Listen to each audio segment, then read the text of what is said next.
안녕하세요. 세상을 이롭게 하는 일에 관심 많은 승무원쌤 김정숙입니다. 한동훈 국민의힘 대표, 이제 칼을 가른 것 같습니다. 그동안 많이 참은 것 같습니다. 본인은 원래 잘 참지 않는 성격인데 많이 참은 것 같습니다. 아마 윤석열 대통령과의 20년 넘는 인간관계, 또한 형수라고 불렀던 김건희 여사와의 관계를 고려해서 그동안 많은 시간을 할애했다고 생각합니다. 그 시간을 할애하는 동안 많은 사람들의 비판을 받았습니다. 대표로서의 자격이 없다. 한동훈 대표를 따르는 국회의원이 10명도 채 안 되는 것 같다 하는 비난과 조롱을 받으면서도 한동훈 대표는 계속 참았던 것 같습니다. 그리고 본인은 계보도 없고 그동안 누구 계보를 한 적도 없고 나는 계보를 만들지도 않겠다고 그렇게 호언 장담한 적도 있었습니다. 그런데 한동훈 대표도 정치판에 들어와 보니 어쩔 수 없는 현실을 인식한 것 같습니다. 결국 한동훈 대표는 내가 다소 비굴한 정치인이 되더라도 정치에 어느 정도 적응할 수밖에 없다, 이런 생각을 하게 된 것 같습니다. 원래 정치라는 것은 패거리 싸움입니다. 패싸움입니다. 쪽수 싸움입니다. 여러분들 국회에서 일어나고 있는 일을 보시면 알지 않습니까? 민주당이 170석 가까운 넘는 그런 의석을 가졌기 때문에 무법천지를 지금 만들어가고 있지 않습니까? 이것이 바로 쪽수 정치입니다. 당이라는 것 자체가 원래 패거리 당입니다. 여당과 야당, 이것이 원래 패거리 싸움입니다. 정치는 패싸움입니다. 그런데 이것을 이해할 수 없었던 한동훈 대표는 나는 적어도 이런 정치는 하지 않겠다고 의지를 불태우고 있었습니다만 정치에 들어와 보니 한계를 느낀 것 같습니다. 드디어 한동훈 대표가 저녁 식사 자리를 마련했습니다. 역시 계보를 만들지 않으면 정치를 할 수 없다는 것을 실감한 것 같습니다. 그런데 한동훈 대표와 만찬에서 계보라고 이름을 지을 수는 없지만 한동훈 대표 뜻을 따르겠다는 국회의원들 20명 넘게 한자리에 모였습니다. 제가 그 음식점이 강남에서 종로구로 옮겼다 그러는데 역시 하림각 아닐까 예측을 했는데 하림각이 맞았습니다. 여기에 20여 명의 국회의원이 모였습니다. 그것은 나는 한동훈 대표의 뜻, 앞으로의 한동훈 대표의 행보에 의해서 여기에 지지하겠다는 뜻을 밝힌 겁니다.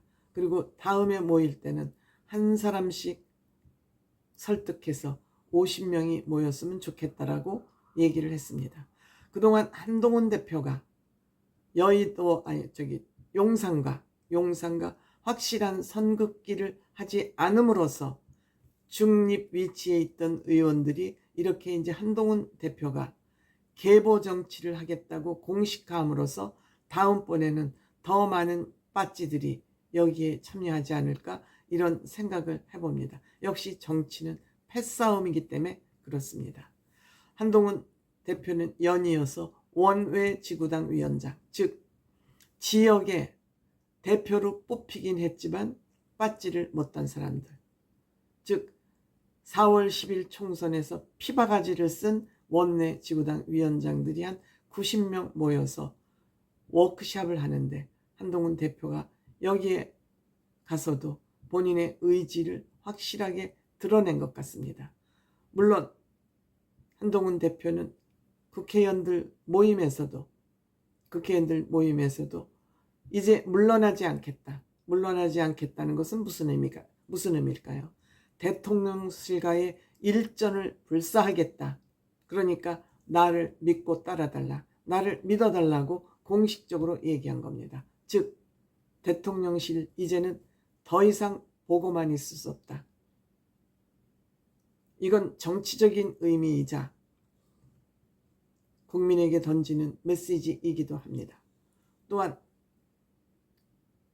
원외지구당 위원장 90명이 모인 예비 국회의원 배지들을 달 사람이죠. 여기에서도 이제는 결정할 판단할 시간이 됐다. 판단할 시간이 됐다. 무슨 판단?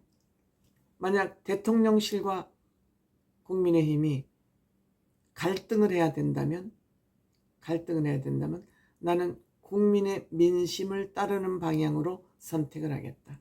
즉 대통령실과 이 선긋기를 하겠다. 물론 선긋기가 아직 대통령 임기가 많이 남았기 때문에 불가능하다 뭐라고 차는 정치평론가들도 있습니다만 이것은 여의도식 정치평론이라고 생각합니다. 제가 늘 말씀드리지만 한동훈 대표가 얘기하지 않습니까? 나는 무엇을 하기 위해서 정치를 하는 것이 아니라 무엇을 해야 되기 때문에 올바른 일을 해야 되기 때문에 나는 정치를 하는 것이다. 즉 국가와 국민을 위해서 해야 될 일이 있을 때는 나는 멈칫거리지 않겠다. 정치를 위한 정치를 하는 것이 아니라 나는 국민을 위한 정치를 하겠다는 얘기를 확실하게 얘기하고 있습니다.